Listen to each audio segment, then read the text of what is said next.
Forbes журналы жылдың ең табысты 10 әйел әншісін жария етті. Сәлем, сіздермен бірге Найман каналы. Ендеше көреміз.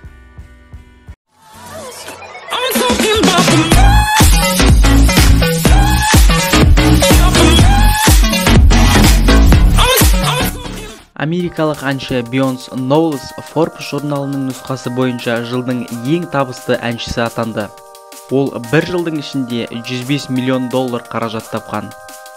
Ол мұндай қаражатты Lemonade альбомының сатылуы және де Formation концерттік турының арқасында тапқан. Одан бөлек 36 жастағы әншінің өз киім желісі бар.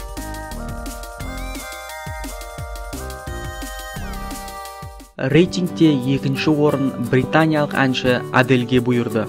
Ол $69 миллион табысқа кенеліпті. Үздік үштікті $44 миллион табыспен Тейлор Свифт тұйықтады. Селин Дион мен Дженнифер Лопес сәйкесінше 4-5 орындарды қанағат тұтты. Сонымен ең табысты 10 әншінің тізімі келесідей.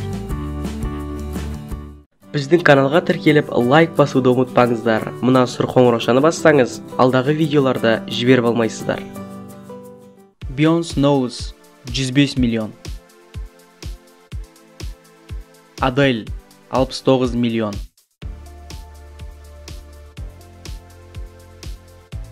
Тейлор Свифт 44 миллион. Селин Дион 42 миллион. Дженнифер Лопес 38 миллион. Долли Партон 37 миллион. Риана 36 миллион. Кэти Перри 33 миллион. Бритни Спирс 34 миллион. Барбара Стрейзан 30 миллион. World of Warships ең мықты кемелер соғысы. Сен суда қаншалықты мықтысың? Егер де кеме капитаны болсаң, өз қарсыластарыңа қалай шабуылдайтын едің? Мықты болсаң, тіркел де дәлелде.